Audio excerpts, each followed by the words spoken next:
I am nearing the finish line on something you could say I've been fantasizing about for a very long time, a major milestone related to a passion of mine, and that passion is collecting Labubu dolls. Now, I am 3 to 5 business days away from completing my Labubu Core Edition set. I was able to procure the Monsters x Vans Old School Monsters Forever vinyl plush doll at the reasonable price of $8,999 US. Steal the century if you ask me. Now, my wife has left me. Of course, I'm kidding. The passion is not collecting Labubu dolls, it's lifting weights, and the milestone is not completing the Labubu Core Edition collection. It's having a home gym setup, specifically a garage gym. Now, this whole process has taken almost a year, but the garage should be complete within the next month, so I figured I'd put out a video discussing my plans for the space. But before I get into it, I want to stress that although this isn't some crazy six-figure influencer setup, I realize it's not normal to have a space like this, and in order to have a home gym, you have to have a home, which on its own is a mountain to climb, especially these days. I say this because I was a bit hesitant to put this video out, as I was afraid it would come off as almost like tone deaf. But given the theme of my channel, this space will be in many future videos, and I figured it made sense to put something like this out. So if this is a goal you have, like it was for me for a long time, know that I'm rooting for you, and I sincerely hope that you can have your own home gym setup someday. And if I can help out in any way, let me know. Anyways, this is what it's looking like at the moment. It's a 20-foot by 20-foot garage, a little over 360 square feet of space factoring in the walls. This will be fully dedicated to lifting. I won't even keep a leaf blower in here. I'm just waiting on a garage door to be installed, and once that happens and the structure passes inspection, I can finally start moving in equipment. Now, this has been in the works for almost a year, and I've been buying gym equipment for the space since last January. It's all just been sitting in my house. It's starting to look like meathead hoarders in there. I'll get into the specific equipment I got in a moment, but before buying equipment, I had to have an idea of what I could fit in the space. Now, some pieces were locked in, right? I knew I was going to have a squat rack, dumbbells, an adjustable bench, cable tower, stuff like that, but since I was committed to filling the space, I needed to come up with some sort of design. And so to do that, I've used graph paper, and I've drawn out hundreds of layout plans trying to figure out what I could reasonably fit in there and how to arrange it. My early drafts were delusional, to say the least. I was planning on cramming way too much in there and wasn't accounting for the fact that I have a body that takes up space and I need to be able to move around. I can't just crowd surf from piece to piece, and so over time I've narrowed down the iterations, and at this point I have a clear idea of what will go in. And I'll say YouTube has been an amazing resource during this whole process. There are a lot of great home gym channels out there that discuss and review equipment. Garage Gym Reviews, of course, Basement Brandon, Clux Gym, and Baby Giant Barbell, to name some others. And going down the YouTube home gym rabbit hole, I stumbled across some mega home gyms from influencers like Mike Israetel and Jeff Nippard. I'll say, whenever these influencers with seemingly unlimited resources put a home gym together, it always ends up being some soulless megastructure. I found them a bit depressing. Spatially, on paper, it might sound nice to have a 2,500 square foot space all to yourself like Mike Israetel, but would it not be eerie to lift in a gym like that completely alone? Don't get me wrong, it certainly beats a commercial gym at peak hours, but I feel like it's too much space. And on the equipment side, when you have all that space and a massive budget like him, at a certain point, I feel like you'd just be filling space for the sake of filling space. I mean, I heard him mention there are certain pieces of equipment in there that he's never even touched. That sounds awful to me, but at least he's putting his seated hamstring curl to good use. I've never seen his breaky out. 8+ reps was it? A blue lobster is a rare, like it's only happens 1 in 2 million. Gatorade, take a month off of training. Once a year. My favorite home gym setups are limited in space and have some attitude to them. Go look at Blood and Guts 2.0 on YouTube. The guy lives in his basement and has maybe one of the sickest home gyms I've ever seen. Evan Santopani also has an awesome basement gym that has everything you really need from a bodybuilding perspective. I've had so much fun planning out my garage, and a lot of that has come from being limited on space and being forced to think hard about what I can and can't go without. And I say limited on space, I mean relative to a commercial gym. I'm absurdly lucky to have this much room dedicated for a home gym setup, but I'm very excited about every piece of equipment that will be in there, and I will, without question, be using it all on a regular basis. So let's get into the actual equipment. I'll run through everything that for sure will be in the space. First off, a squat rack, I went with a Rogue RM3 with 30-inch depth.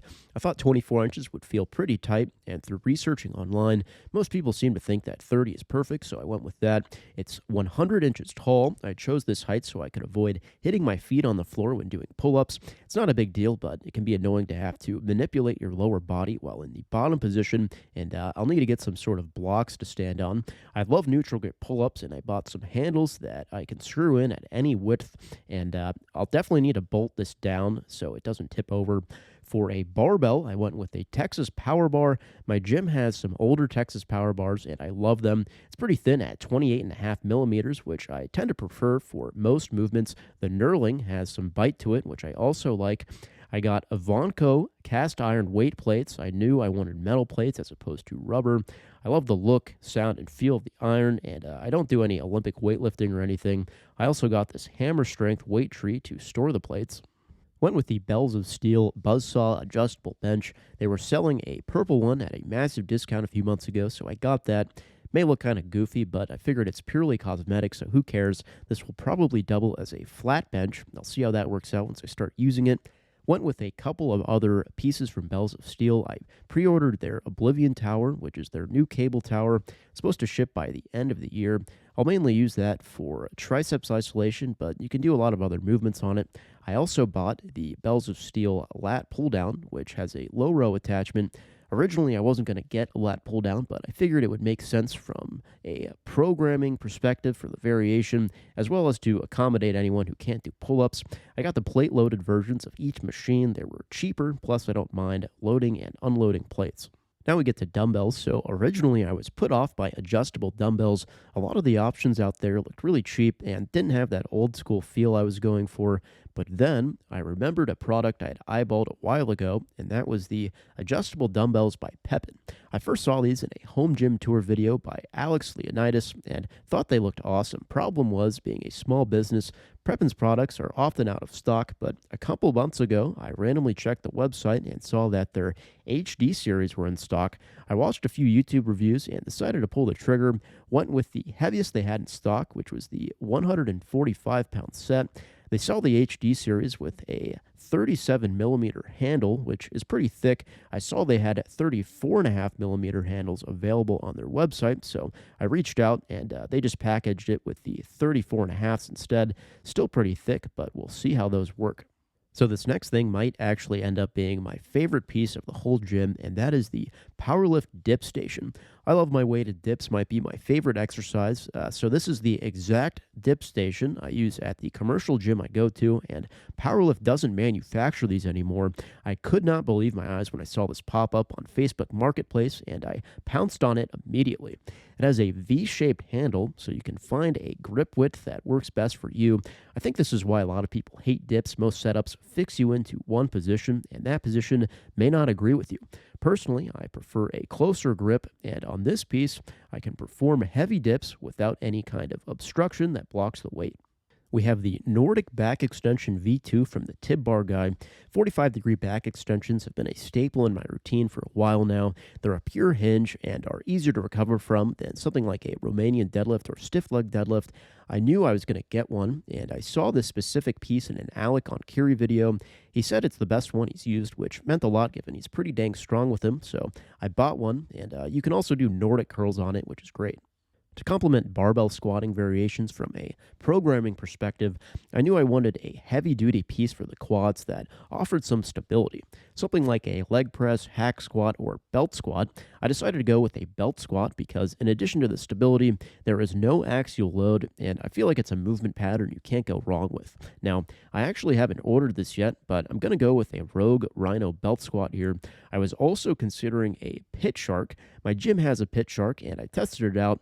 I didn't really like the feel with the lever system. It feels like you're being pulled forward, which is fine, but it feels like some sort of machine rather than a pure squat. Luckily, there is a gym down the road that has a Rogue Rhino, so I went over there after a leg day to try it out, and I'll say I was blown away by how good it felt. With the cable system, you can set up your stance so that it just pulls you straight down. It really mimicked the feel of a barbell squat without the upper body demands, which is what I was looking for. It's also significantly cheaper than a Pit Shark. Then we have a seated hamstring curl from Life Fitness. I found one on Facebook Marketplace, and it should be getting shipped here in the next week or so. This is the exact same model my gym has, so I know how it's going to feel, which is important, especially for this kind of piece, as a lot of seated hamstring curl machines can be really awkward. And the stack goes up to $295, which is awesome. Can't wait to scream my lungs out on this thing. Then we have a plate-loaded leg extension from Prime. It has a fat lead time, so I won't get this until the summer. If you're not familiar with the Prime, formerly known as Strive, plate-loaded machines, you can load the weight to target different parts of the movement, so you can manipulate the resistance profile, which is really cool. This is without question the most high-end piece of equipment that will be in the gym, and I would not recommend a purchase like this. I'm very particular with leg extensions. A lot of them out there, even if commercial grade, are pretty bad. The range of motion is awful, the weight stack is too light, resistance profile is bad, stuff like that. Now, my gym has a Strive plate-loaded leg extension, which is just the old model of this Prime piece, so like the leg curl, I know how this is going to feel, which is very important. So equipment-wise, that's all I have planned at the moment. There may be room for an extra piece, but I'm going to hold off on any more big purchases for a while. All this is more than enough for an all-encompassing bodybuilding setup, and I may even train people out of here in the future. I'm likely going to cover the entire space with horse stall mats, pretty standard for a gym floor. I'd like to put up as many mirrors as I can to make the space feel bigger. Also, who doesn't like gym mirrors? There's no electrical setup, so I'll need to figure out the lighting situation, and once everything is up and running, I'll probably put out videos on the individual pieces of equipment just to show how they look in action with me performing hard sets. There are plenty of great home gym equipment channels out there, and I have no intentions of doing comprehensive reviews, but however, I will let you know how I've been liking certain pieces, as content like that helped me during my own research. So stay tuned for more updates. Feel free to check out my other stuff. You can reach me at zdspyt@gmail.com. That is all for this video. Have a great day.